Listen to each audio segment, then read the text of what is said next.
Sub committee కంటే ముందే మేడిగడ్డకు అనుమతి వచ్చిందని చెప్పేసి తుమ్మల నాగేశ్వరరావు అంటుడు. సో ఈటల రాజేందర్ గారు కాళేశ్వరం కమిషన్ ముందట హాజరై బయటకు వచ్చిన తర్వాత సబ్ కమిటీ ఒకటి వేసిరు.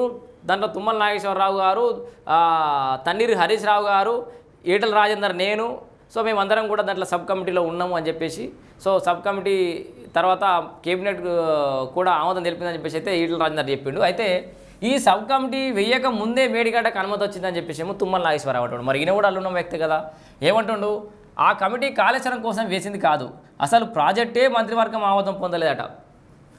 జస్టిస్ ఘోష్ కమిషన్ ముందు ఈటల చెప్పినవన్నీ అబద్ధాలు అంటుండు. కాళేశ్వరం వివాదంలోకి తనను అనవసరంగా లాగుతున్నారని రాష్ట్ర వ్యవసాయ శాఖ మంత్రి తుమ్మల నాగేశ్వరరావు ఆరోపించారు. మాజీ మంత్రి భాజపా ఎంపీ ఈటల రాజేందర్ కాళేశ్వరం కమిషన్ ముందు అబద్ధాలు చెప్పారని, ఆయన చెప్పినట్టు మంత్రివర్గ ఉపసంఘానికి కాళేశ్వరానికి కాళేశ్వరానికి సంబంధం లేదని తుమ్మల పేర్కొన్నారు. కాళేశ్వరంపై మంత్రివర్గ ఉపసంఘం ఎప్పుడూ నివేదిక ఇవ్వలేదు. అసలు కాళేశ్వరం ప్రాజెక్టే మంత్రిమండలి ఆమోదం పొందలేదన్నారు. అసలు కాళేశ్వరం ప్రాజెక్టు మంత్రిమండలి ఆమోదమే పొందలేదట. శనివారం సచివాలయంలో ఆయన విలేకరులతో మాట్లాడారు. శుక్రవారం కాళేశ్వరం కమిషన్ ఎదుట ఈటల ఇచ్చిన వాంగ్మూలం పూర్తిగా అవాస్తవం. ఆయన అనాలోచితంగా చెప్పారా, లేదంటే ఆ రకంగా చెప్పాల్సిన పరిస్థితులు దాపురించాయా?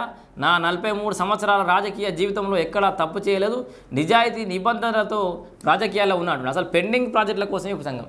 అయితే ఈటల రాజేందర్ కమిషన్ ముందట హాజరై తర్వాత బయటకు వచ్చి చెప్పినటువంటి ఈ సబ్ కమిటీ ఏదైతే ఉందో అది అసలు కాళేశ్వరం ప్రాజెక్టు సంబంధించిందే కాదట, అది పెండింగ్ ప్రాజెక్టులకు సంబంధించి ఏర్పడ్డటువంటి ఉపసంఘం అంటుండు తుమ్మల నాగేశ్వరరావు.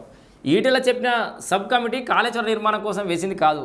2016 మార్చి 1న అప్పటి భరాసా ప్రభుత్వం మేడిగడ్డ నిర్మాణానికి అనుమతులు ఇస్తూ జీవోను అయితే జారీ చేసింది. ఎప్పుడు 2016 మార్చి 1నే ఈ మేడిగడ్డ నిర్మాణానికి అనుమతులు ఇస్తూ జీవోను జారీ చేసింది. అయిపోయిందా?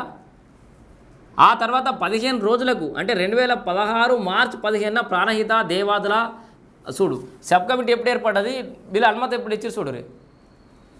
2016 మార్చి 1నే ఆల్రెడీ మేడిగడ్డకి అనుమతులు ఇచ్చేసింది సర్కార్. తర్వాత 15 రోజుల తర్వాత ఆయనేమో ఈ ఉపసంఘం ఏర్పడ్డది. 15 రోజులకు 2016 మార్చి 15న ప్రాణహిత, దేవాదుల, కంతనపల్లి, దుమ్ముగూడెం తదితర పెండింగ్ ప్రాజెక్టుల ఇంజనీరింగ్పై మంత్రివర్గ ఉపసంఘం ఏర్పాటైంది. సో ఈ ఉపసంఘంలో హరీష్ రావు, ఈటెల, నేను ఉన్నాం. ఈ కమిటీ కాళేశ్వరం గురించి ఎలాంటి నివేదిక ఇవ్వలేదు. పెండింగ్లో ఉన్న ప్రాణహిత ఇతర ప్రాజెక్టులపై స్టేటస్ రిపోర్ట్ మాత్రమే ఇచ్చినాం. సో పెండింగ్ ప్రాజెక్టుల గురించి కూడా చూడరు అని చెప్పేసి కేసీఆర్ బాపు ఏదో సబ్ కమిటీ అయితే ఆ ప్రాజెక్టులు తిరిగి సో దాని మీద నివేదిక ఇచ్చిరట, స్టేటస్ రిపోర్ట్ ఇచ్చిరట. కాళేశ్వరం ప్రాజెక్టు అంశం మంత్రిమండలి వద్దకు రాలేదు. ఎగ్జిక్యూటివ్ ఆర్డర్తో మాత్రమే కాళేశ్వరం పనులు జరిగాయి. ప్రాజెక్ట్ నిర్మాణం చేపట్టిన 3 ఏళ్ల తర్వాత సవరించిన అంచనాలు, రివైజ్డ్ ఎస్టిమేట్స్ మాత్రమే కేబినెట్ ముందుకు వచ్చాయి. ఇన్ని అబద్ధాలు చెప్పాల్సిన అవసరం ఈటలకు ఎందుకు వచ్చిందో, తప్పును ఎందుకు తన భుజాల మీద వేసుకోవాల్సి వచ్చిందో ఆయన స్పష్టం చేయాలి.